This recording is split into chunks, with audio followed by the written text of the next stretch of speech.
할렐루야. 이곳 성산교회에 와서 벌써 율동을 굉장히 많이 하게 되는 것 같습니다.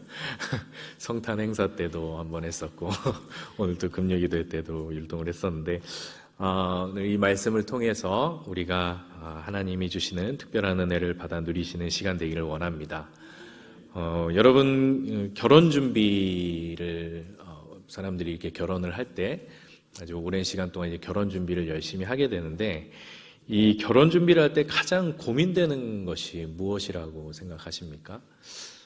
각자마다 이제 고민되는 부분들이 다르겠지만, 아마도 신부들의 가장 큰 고민은 웨딩드레스를 어떤 것을 입을 것인가, 그런 고민들을 아마 하지 않을까. 저도 결혼 준비할 때 아내를 따라다니면서 웨딩드레스를 이렇게 고르는 걸 본 적이 있는데, 남편 고르는 것보다 더 열심히 신중하게 고르는 걸 볼 수가 있었습니다. 요즘 워낙 예쁜 웨딩드레스들이 많아서 더 고민을 하게 되는 것 같습니다.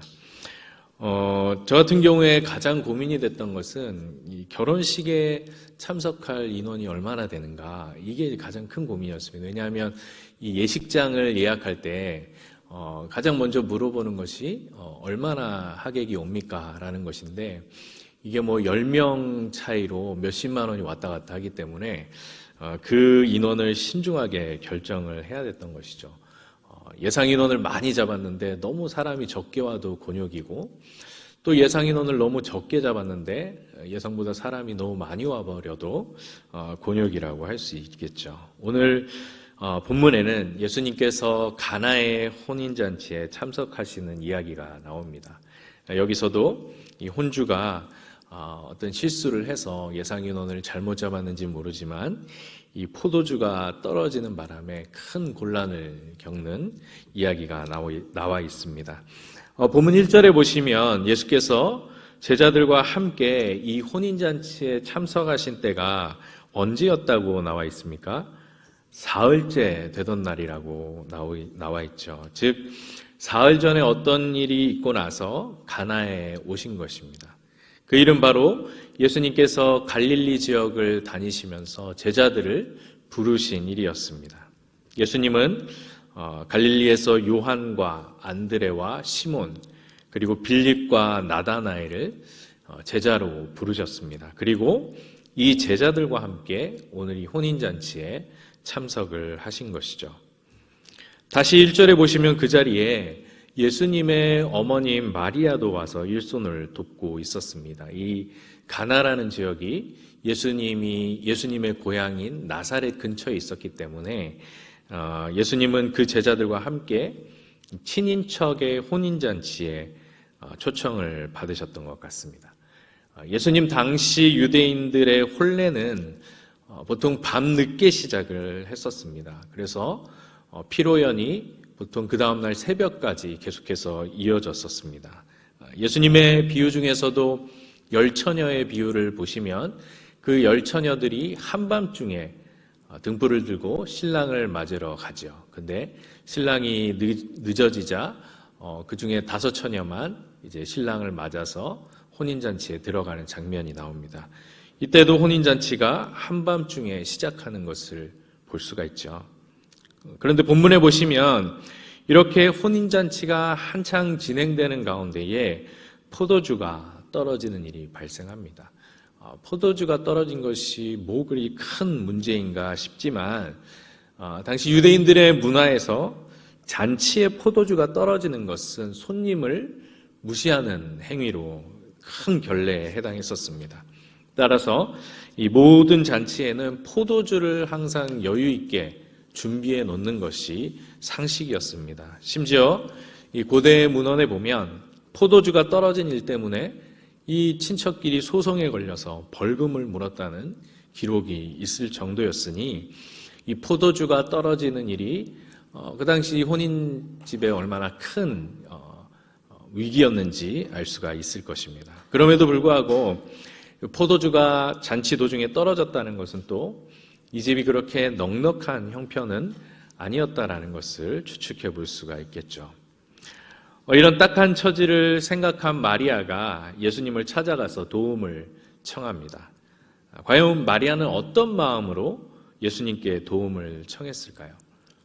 이전까지 예수님께서 기적을 행하신 적이 없었기 때문에 마리아는 예수님께서 메시아로서 어떤 기적을 베풀어 주시기를 바라는 마음보다는 아주 편한 마음으로 예수님이 아들이기 때문에 예수님을 찾아가서 저들에게 포도주가 없다라고 말하고 있는 것이죠. 이 평소에 듬직하게 집안일을 도왔던 맏아들로서의 예수님을 생각하고 도움을 요청한 것이죠. 그런데 예수님의 대답은 이러한 마리아의 생각을 뒤바꾸는 계기가 되었습니다. 우리 4절을 다 같이 읽어보겠습니다. 4절입니다. 예수께서 이르시되 여자여 나와 무슨 상관이 있나이까 내 때가 아직 이르지 아니하였나이다. 아멘. 예수님은 마리아를 여자여라고 부르시죠. 어머니 마리아를 여자여라고 부르시는 것은 사실 우리의 정서상으로는 굉장히 좀 무례하고 혹은 좀 무정하게 느껴질 수가 있습니다. 그러나 예수님 당시 이 여자여라는 호칭은 상대방에 대한 아주 깊은 애정을 담아서 부르는 말이기도 했습니다. 요한복음 19장 26절에서도 예수님께서 마리아를 여자여라고 부르시는 장면이 나오는데 이 장면 예수님께서 십자가에 못 박히시는 그 상황에서 나온 말입니다. 그 곁에 마리아와 예수님의 제자 요한이 서 있는데 예수님께서 그 요한을 보시고 마리아에게 이렇게 말씀하시죠. 여자여 보소서 아들이니이다. 이렇게 말씀하십니다.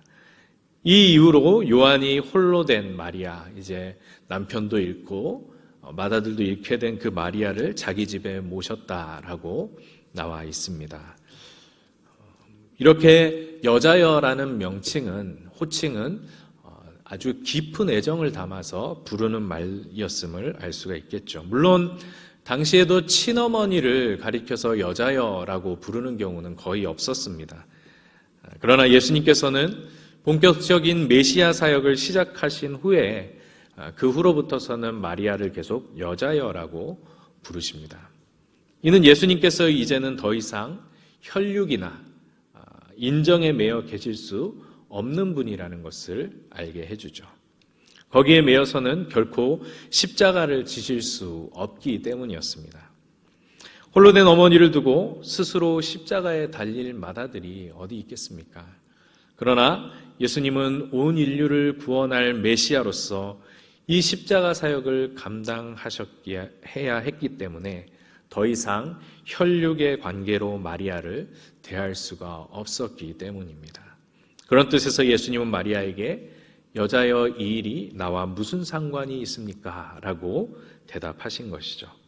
이제 제자들과 함께 본격적인 메시아의 길을 가셔야 하는 상황에서 더 이상 혈육의 관계 위에서 마리아의 인간적인 요청에 응할 수 없음을 말씀하신 것입니다. 그리고 예수님은 이어서 내 때가 아직 이르지 아니하였나이다 라고 말씀하십니다. 그렇다면 이 때는 어떤 때를 말하는 걸까요?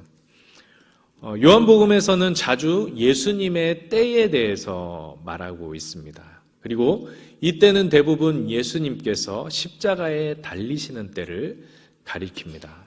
요한복음 7장 30절에 보면 그들이 예수를 잡고자 하나 손을 대는 자가 없으니 이는 그의 때가 아직 이르지 아니하였음이로라 이렇게 나옵니다. 그리고 12장 27절에서도 예수님은 자신의 죽음을 예감하시고 나서 하나님께 이렇게 기도합니다. 지금 내 마음이 괴로우니 무슨 말을 하리요? 아버지여 나를 구원하여 이 때를 면하게 하여 주옵소서. 그리고 17장 1절에서는 대적자들에게 붙잡히시기 직전에, 즉 십자가에 달리시기 직전에 이렇게 기도하십니다. 아버지여 때가 이르렀사오니 아들을 영화롭게 하사 아들로 아버지를 영화롭게 하게 하옵소서. 이렇게 요한복음에서 말하는 예수님의 때는 결국 예수님께서 우리의 죄를 대신해서 십자가에 못 박혀 죽으시는 때를 가리키고 있습니다. 예수님께서 마리아에게 내 때가 아직 이르지 아니하였나이다 라고 말씀하신 것도 이 십자가의 때를 염두에 두고 하신 말씀이죠. 예수님에게 있어서 이 일보다 우선되는 일은 있을 수가 없습니다. 심지어 그것이 혈육의 일이라 할지라도 그 일이 예수님의 메시아 사역을 마음대로 조정할 수 없었다라는 것이죠. 따라서 마리아는 이제 혈육의 관계 위에서가 아니라 메시아, 예수님을 메시아로 인정하고 그 메시아를 향한 정당한 믿음 위에서 예수님께 구해야 했던 것이죠. 이 사실을 깨달은 마리아가 하인들에게 이렇게 말합니다. 너희에게 무슨 말씀을 하시든지 그대로 하라 라고 말하죠. 이제는 혈육의 관계가 아닌 메시아를 향한 믿음 위에서 이렇게 말하고 있는 것입니다. 그런데 마리아의 마음이 메시아를 향한 믿음으로 바뀌었음에도 불구하고 여전히 구하는 내용은 달라지지 않았다라는 것이죠. 마리아는 여전히 혼인잔치의 포도주를 구하고 있습니다. 심지어 예수님도 마리아가 요청했던 대로 포도주를 만들어 주시죠. 우리가 여기서 좀 헷갈리는 것입니다. 예수님께서 나와 상관없는 일이라고 하시면서 마리아의 요청을 거절하신 줄로 알았는데 결과적으로는 포도주를 만들어 주셨죠.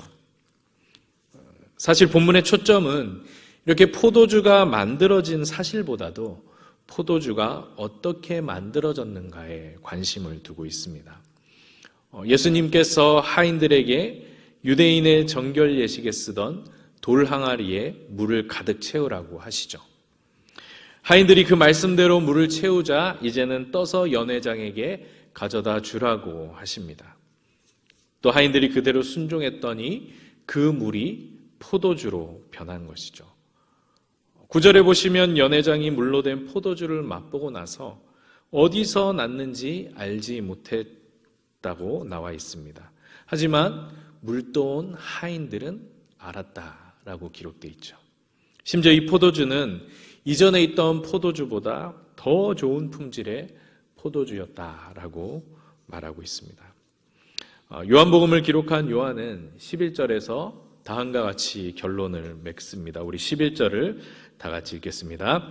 예수께서 이 첫 표적을 갈릴리 가나에서 행하여 그의 영광을 나타내심에 제자들이 그를 믿으니라. 아멘. 이 결론을 통해서 첫 표적의 목적이 무엇이었다는 것을 알려주고 있습니까? 바로 제자들의 믿음에 있었다는 것이죠. 연회장과 신랑은 물로 된 포도주를 맛보았지만 그것이 어디로부터 왔는지 몰랐습니다. 반면에 예수님과 함께 있었던 마리아와 하인들과 그것을 본 제자들은 이 표적을 통해 예수님을 메시아로 믿게 된 것이죠. 본문은 이렇게 예수님께서 행하신 표적에 대한 두 가지의 반응을 대조시키고 있습니다. 만약 예수님께서 그저 혈육의 관계 위에서 어머니 마리아의 요청에 응하셨다면 어떻게 되었을까요? 아마도 제자들을 데리고 마을로 들어가서 어떻게든 포도주를 구해왔겠죠. 그리고 마리아는 역시 내 아들이야, 역시 내 장남이야 이렇게 뿌듯해 했을 것입니다. 그리고 혼인잔치도 덕분에 위기를 모면할 수 있었겠죠. 하지만 그것으로는 마리아와 하인들과 제자들에게 일어난 이 변화를 만들어낼 수 없었을 것입니다. 예수님은 이 변화, 즉 예수님과 함께한 자들에게 믿음을 주시기 위해 이 표적을 행하셨던 것이죠. 마태복음 15장에 가면 흉악한 귀신에 들린 딸을 고치기 위해서 예수님을 찾아온 가나안 여인에 대한 기사가 나옵니다. 이 여인은 이방인이었지만 예수님에 대한 소문을 듣고 예수님을 찾아오게 되죠. 그러나 예수님은 이 가나안 여인을 아주 차갑게 대하십니다. 심지어 딸을 고쳐달라는 이 여인의 요청에 대하여 예수님은 자녀의 떡을 취하여 개들에게 던짐이 마땅하지 않다라고 대답하시죠. 이것은 상당히 모욕적인 발언이었습니다. 당시 유대인들이 이방인들을 혐오하는 발언으로서 그들을 개라고 불렀던 것이죠. 예수님께서 이러한 혐오적인 표현을 사용하여 그 여인에게 모욕을 준 것이 잘 믿겨지지 않지만 이 여인은 포기하지 않고 이렇게 말합니다. 주여, 옳습니다마는 개들도 제 주인의 상에서 떨어지는 부스러기를 먹습니다 라고 대답하죠. 이에 예수님께서 여자여, 내 믿음이 크도다, 내 소원대로 되리라고 말씀하셨고 그때로부터 딸이 낫게 되었습니다. 여러분, 만약 예수님이 이 여인의 요청을 단번에 그냥 들어주셨다면 이 여인은 예수님 정말 대단하신 분이네 하고 돌아갔을지도 모릅니다. 그래서 우리는 여기서 이런 의문을 품게 되죠. 어차피 낫게 해주실 것을 왜 이 여인을 그렇게 차갑게 대하시고 모욕까지 하셨는가? 여기서도 우리는 예수님께서 마지막에 이 여자의 믿음을 칭찬하신 사실을 기억해야 합니다. 믿음에 대한 칭찬이 먼저였습니다. 예수님은 예수님에 대한 소문을 듣고 딸의 병을 고치기 위해 찾아온 이 여인이 단순히 인간적인 필요만으로 채움받는 것이 아니라 올바른 믿음 위에 서서 예수님께 정당한 요구를 하기를 원하셨던 것입니다. 이에 여인을 차갑게 대하시고 모욕까지 하신 것이죠. 만약 이 여인에게 믿음이 없었다라면, 예수님이 메시아라는 믿음이 없었다라면 그 상황에서 그냥 포기하고 기분 나쁜 채로 돌아갔을 것입니다. 하지만 이 여인은 예수님의 거절에도 불구하고 믿음의 반응을 보였다라는 것이죠. 예수님은 이 여인의 믿음을 칭찬하시고 딸의 병을 고쳐주셨습니다. 이처럼 예수님의 모든 사역은 바로 우리의 믿음을 위한 것입니다. 예수님은 우리에게 믿음을 주시는 분이십니다. 히브리서 12장 2절에서도 우리에게 이렇게 권면하고 있습니다. 믿음의 주요 또 온전하게 하시는 이인 예수를 바라보자. 예수님은 믿음이 없는 자에게 믿음을 주시는 분이요, 믿음이 연약한 자를 온전케 하시는 분이시고 또 그 말씀을 의지하고 따르는 자에게 실망치 않게 하시는 분이라는 것입니다. 그러므로 우리는 오늘도 믿음의 주요 온전케 하시는 이인 예수를 바라봐야 하는 것입니다. 오늘 본문에 나오는 가나의 혼인잔치는 이 세상의 축소판과도 같습니다. 예수님을 알지 못하는 사람들은 포도주를 맛보고도 그것이 어디서 왔는지 알지 못했습니다. 반면에 예수님과 함께했던 자들은 물로 포도주를 만드신 예수님을 메시아로 알고 믿게 되었죠. 이처럼 예수님을 알지 못하는 자들의 삶은 그저 우연의 연속이요, 그 인생이 어디로 와서 어디로 가는지 알지 못하는 채로 살아가고 있습니다. 아무리 그 인생에 의미를 부여해 본들 결국은 죽음에 이를 수밖에 없는 허무한 인생인 것이죠. 그러나 예수님과 함께하는 자들은 그 삶 속에서 일하시는 예수님의 손길을 발견한다라는 것입니다. 예수님은 가나의 혼인잔치에서 물을 포도주로 바꾸셨던 그 능력의 손길로 우리를 찾아오셔서 죽음을 생명으로 바꾸시고 절망을 영광의 소망으로 바꾸시며 우리의 두려움을 평안으로 바꾸시는 분이라는 것을 우리가 믿게 되는 것이죠. 우리는 그 손길을 의지하며 살아가고 이것이 우리를 살리는 믿음이라는 것입니다. 따라서 우리의 인생에 있어서 결코 우연한 일은 있을 수가 없습니다. 우리에게 일어나는 모든 일들은 기쁨이든 고난이든 성공이든 실패든 상관없이 우리의 믿음을 온전하게 세워가시는 주님의 손길이라는 것입니다. 바울은 로마서 8장 28절에서 30절에서 이렇게 고백합니다. 우리 자막을 한번 띄워주시면 감사하겠습니다. 로마서 8장 28절에서 30절 말씀을 다 같이 읽겠습니다. 우리가 알거니와 하나님을 사랑하는 자 곧 그의 뜻대로 부르심을 입은 자들에게는 모든 것이 합력하여 선을 이루느니라.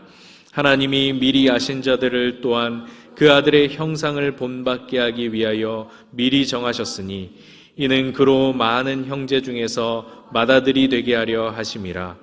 또 미리 정하신 그들을 또한 부르시고 부르신 그들을 또한 의롭다 하시고 의롭다 하신 그들을 또한 영화롭게 하셨느니라. 아멘. 예수님은 지금도 우리의 인생 속에 찾아오셔서 이 일을 완성해 가고 계십니다. 그 뜻대로 부르심을 입은 자들에게 모든 것이 합력하여 선을 이루는 일을 행하십니다. 또한 그 아들의 형상을 본받게 하시고 또 우리를 부르실 뿐만 아니라 의롭다 하시고 영화롭게 하시는 일들을 지금도 행하고 계시는 것입니다. 이것이 우리의 소망이 되며 또한 기도가 되어야 할 줄로 믿습니다. 이제 2019년 한 해도 얼마 남지 않았습니다. 한 해를 돌아볼 때 여러분들의 믿음은 얼마나 잘하셨습니까? 우리의 삶 속에서 일하시는 주님의 그 손길을 얼마나 발견하셨습니까? 합력하여 선을 이루시고 우리로 하여금 그리스도의 형상을 본받아 영화롭게 만드시고자 하시는 그 일에 여러분들은 얼마나 기도하시고 동참하셨습니까? 올 한 해 후회와 절망과 한숨보다는 믿음의 주요 온전케 하시는 이인 예수를 바라보며 한 해를 마무리하시고 또 새해를 맞이하시는 우리 성도님들의 믿음이 되시길 바랍니다. 기도하겠습니다. 이 시간 우리 말씀을 기억하시면서 우리 세 가지 기도 제목을 가지고 함께 좀 기도하기를 원합니다. 무엇보다도 이 시간 첫 번째 기도할 때에는 주님께서 우리의 삶 가운데 그 손길로 찾아오셔서 물을 포도주로 만드셨던 그 손길로 우리를 찾아오셔서 죽음을 생명으로 바꾸시고 절망을 소망으로 바꾸시며 두려움을 평강으로 바꾸시는 그 놀라운 일들이 우리 안에 이루어지게 하여 주시옵소서. 모든 것을 합력하여 선을 이루시고 또한 그리스도의 형상을 본받게 하시고 우리를 영화롭게 하시는 그 은혜를 소망하며 우리가 믿음 안에서 믿음의 주요 온전케 하시는 이 예수를 바라보게 하여 주시옵소서. 또 한 가지 더 기도하실 것은 우리가 한 해를 마무리함에 있어서도 우리가 믿음으로 한 해를 마무리하고 새해를 맞이하게 하여 주시옵소서. 후회와 절망과 한숨보다는 우리 주님의 손길을 바라보며 감사함으로 또한 믿음으로 한 해를 마무리하고 새해를 맞이하게 하여 주시옵소서. 마지막으로 우리의 가정 가운데 믿음을 더하여 주시옵시고 또한 우리 이 성산교회 가운데에 믿음을 더하여 주셔서 우리 모두가 믿음의 주요 온전케 하시는 인 예수를 바라보며 나아가는 우리 가정, 우리 교회가 되게 하여 주시옵소서. 이 세 가지 기도 제목들을 가지고 우리 다 같이 하나님께 기도하시겠습니다. 하나님 아버지 은혜를 감사합니다. 이 시간 주님께서 우리 가운데 함께하여 주신 줄